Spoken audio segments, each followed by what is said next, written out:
Hey guys, this is none other than Thomas from bookbeam.io, and in this video I'll be sharing with you the three biggest elements, the three biggest things that determine the success of your book. Now, before we get into it, I just want to say I hope you are totally crushing it in this holiday time. It's currently December, and I know that I am totally crushing it. Paperback sales are just totally insane right now.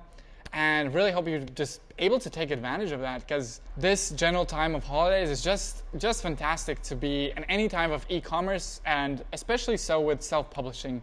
Now back to the topic of the video. So before I get into these three things that determine the success of your book, I just want to say why I actually wanted to make this video.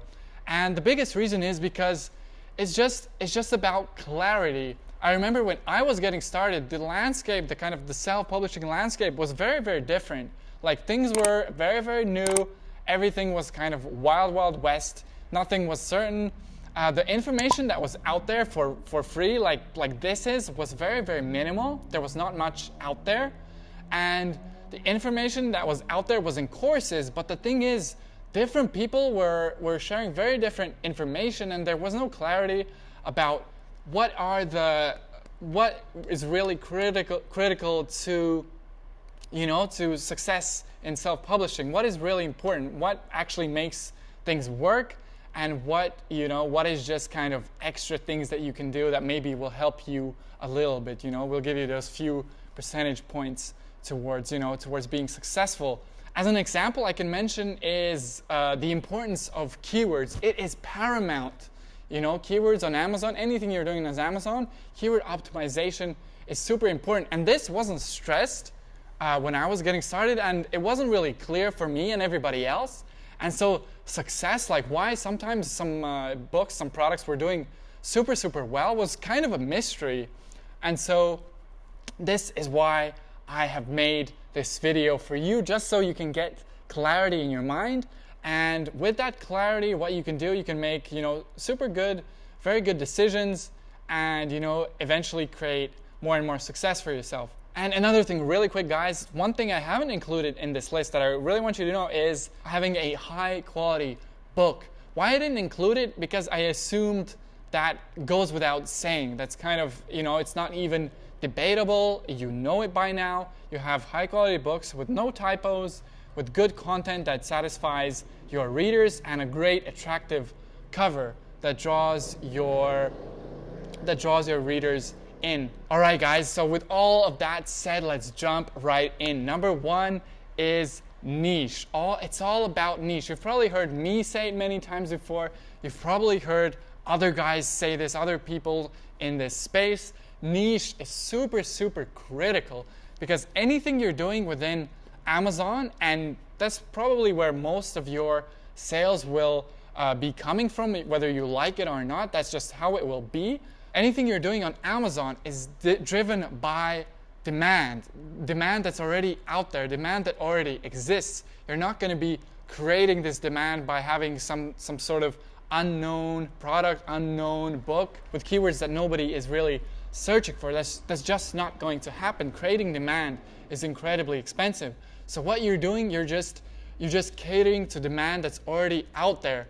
And it's super critical that you choose a niche that's not crowded, that's not overly crowded where you cannot add anything, and that you choose a niche that has good demand. So basically you just find some space, just find a hole where there's, the classic demand and supply curve. You just find a hole in the market. It's very basic kind of economics, very basic business, a very basic business axiom. So the niche that you pick will really go a long way in determining the success, or unfortunately the non-success, the failure, if you want to put it that way, of your book. So either it's too crowded or there's no demand. That's like, sadly, that's a reason of of failure, of people losing money with this, of it not working. That's a reason that is to blame all too often. So niche selection is really important. Point number two that goes hand in hand with number one, your niche,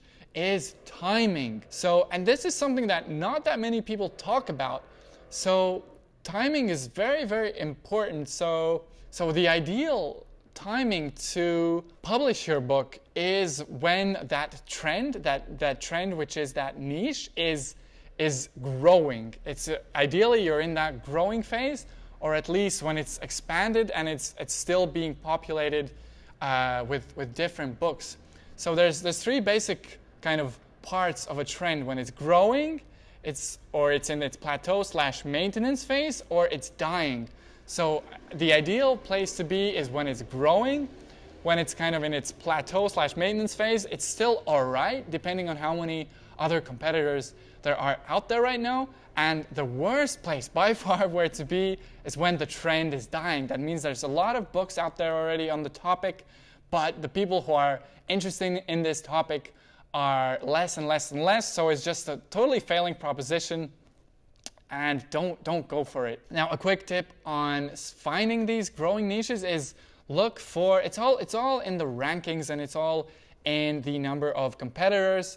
So super low rankings means a lot of people are really interested in these books. Like it's very, very straightforward. It's not super complicated, at least that's what I think. There's many elements, but really it's very, very simple. And on the other side, the competition, it's not overly crowded. There's a space for you. There's a space for you to add something new perhaps, or have something slightly different that you can add to the market and get to page number 1, or ideally position number 1 of the most powerful keywords in your niche. Now, whenever I've had books that have failed, and when I was starting, I was kind of testing things. I was, there was some confusion. I needed to learn a lot of different things and kind of make things clear for myself. Whenever I had books that didn't do as well as I would have liked them to do, or as well as I thought they will do, was because of the timing factor. I was kind of towards the later end of that trend boat. And either it was too crowded and it was almost impossible to be on page number 1 for the main keywords of those books, or it just wasn't the demand. The trend wasn't even significant enough for me to go for it. So timing and niche, both super important. And the last thing, point number 3, is it's all about marketing. Like the actions that you take to get your book seen, to get it visible, and to get your listing kind of built up. I would also put this within marketing. Also, I would put in marketing keyword optimization. Nowadays, I think that's an integral part of marketing, especially so when you do anything on Amazon. Very, very important to have your keywords optimized. So you optimize, very important to have a keyword or 2 in your title. That's where they have a lot of weight. And you can have some keywords in your description, or some category keywords will just contribute to the search results. But that's not that as critical as the title. Oh, and also the 7 KDP metadata keywords that KDP allows you to select. Quick tip about those 7 metadata keywords. So essentially each keyword field, it's not an exact match keyword, it's a broad match keyword. So what you're better off doing is you can kind of go for longer tail keywords, because when you go for longer tail keywords, for example, keto diet cookbook or keto diet recipes for beginners, your book will be ranked for not only that whole string of that whole kind of sentence, that whole keyword.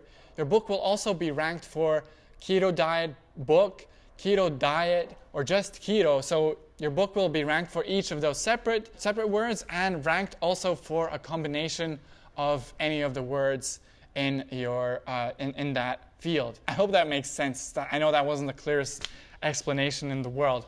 Also under marketing is Amazon ads. It's a crazy way for Amazon to make even more money than they are making now. So they are prioritizing the sponsored fields, the sponsored kind of positions within search and other places on their site. So being able to understand and use Amazon ads is also really important. Now there are different strategies that you can use with Amazon ads. What you can do, and what I do as well, you could actually run them at a loss, especially at the launch time. I'm probably going to talk about this in another video. So what you do is essentially you run your ads at a loss to get your book ranking for certain keywords just right after you have launched your book. So it will help things to get moving with the algorithm. It will help your book to get ranked for certain keywords. And so it's just a pretty cool tactic, pretty cool thing you can leverage to your advantage if you do it in an intelligent way. Also under marketing, especially for those of you who are authors, will be things like building your author platform, social media marketing, and things similar to those like newsletter swaps, newsletter promotions, and so on and so forth. So let's recap. Number one is niche. Everything on Amazon is niche driven, and it's super important to find really good niches where you can add value, where there is demand, customer demand, where people are interested in this keyword or niche or genre or topic. Number two goes hand in hand with the niche. Timing. Which part of the trend are you joining? Is the trend growing? Is it kind of plateauing? Or is it dying? And point number three is marketing. That is your keywords, your keyword optimization, and your keyword whole strategy, your Amazon ads, and as well as other activities for authors, such as building your author platform and similar. Guys, I hope this was helpful for you. I hope this at least slightly helped you to kind of get things a bit more ordered in your mind, like what is really important and what is kind of extra activities and not really perhaps critical to the success of your books. As usual, guys, feel free to like, feel free to subscribe, and I will catch you in one of our future upcoming videos.